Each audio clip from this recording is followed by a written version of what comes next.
Equivalent of cricket captain, वो actually team के strategies decide करते हैं।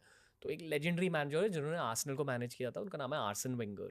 और आर्सन वेंगर को किसी ने पूछा था कि टेक्निक क्या होता है और उसकी इंपॉर्टेंस क्या होती है, तो जो आंसर उन्होंने दिया, I feel it applies to life as well. उन्होंने कहा था कि अक्सर ना एक फुटबॉल फील्ड पर आपका दिमाग कुछ क्रिएटिव चीज़ें करना चाहेगा, कुछ क्रेजी करना चाहेगा, पर आपकी बॉडी वो नहीं कर पाएगी। And technique is the process of training your body up to a point जहाँ जो एग्जैक्टली आपका दिमाग सोच रहा है आपकी बॉडी वही करे, which is why professional footballers have to be very very good technically.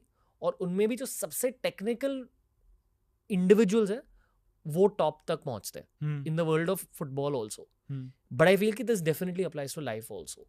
जो आपने कहा कि एक स्किल को पॉलिश करते जाओ, फिर जो आपके विजुअलाइजेशंस है, मैनिफेस्टेशंस है, ड्रीम्स है, वो सब पूरे होंगे। एंड इट्स ब्यूटिफुल बिकॉज अब मैं जापनीज़ पढ़ता हूँ for example as a foreign language.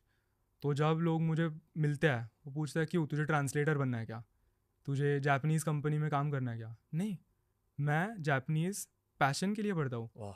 I do it because मैंने स्टार्ट किया था, अब ऑलमोस्ट 5 साल हो गया। और उन 5 सालों में मैंने not only Japanese language discover किया है, मैंने खुद का भी एक हिस्सा डिस्कवर किया है। बिकॉज उन 5 सालों में पूरी जर्नी स्मूथ नहीं होती, मोटिवेशन, डीमोटिवेशन, चैलेंजेस। तो उन छोटी छोटी चीज़ों को ओवरकम करके when you reach that other and, it's beautiful. Like मुझे गूजबम्स आ रहा है ये कहते हुए। And for this same reason मैंने जो भी चीज़ें चालू किया है मैं उन्हें कभी रोकूंगा नहीं, बिकॉज दैट सेल्फ डिस्कवरी। पता है मैंने ये नोटिस किया कि आप जापान जाते रहते हो repeatedly, like every year you will put up some Japan posts.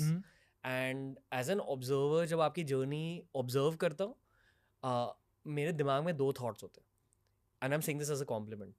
पहला थॉट ये है कि ये इंसान थोड़ा साइको है, like obsessed, that's why he is going to the same country again. क्योंकि अक्सर लोग ना वर्ल्ड टूर करना चाहते हैं, अब वहाँ क्यों जा रहे हो, ये एक सवाल उठ जाता है हर किसी के दिमाग में। I have been to Japan, I understand why you are going there. दूसरी थॉट ये है, जब वो जापान से लौट रहा होता है वो एक नया इंसान बनकर लौटता है। पर जो लोग जापान गए वही लोग ये समझते हैं। 100%। प्लस जापान रिलेटेड एक थोड़ा सा इमोशनल रीज़न भी है। आई थिंक ये 1990s की बात है जब मेरे पापा की इंजीनियरिंग हुई थी और वो सॉफ्टवेयर इंजीनियर है। उस टाइम पे इंडिया में इतनी अपॉर्चुनिटी नहीं थी, इंडिया में उस टाइम पे कंप्यूटर्स भी नहीं थे, इसीलिए उनको ऑफिस से एक अपॉर्चुनिटी आई थी टू गो टू जापान।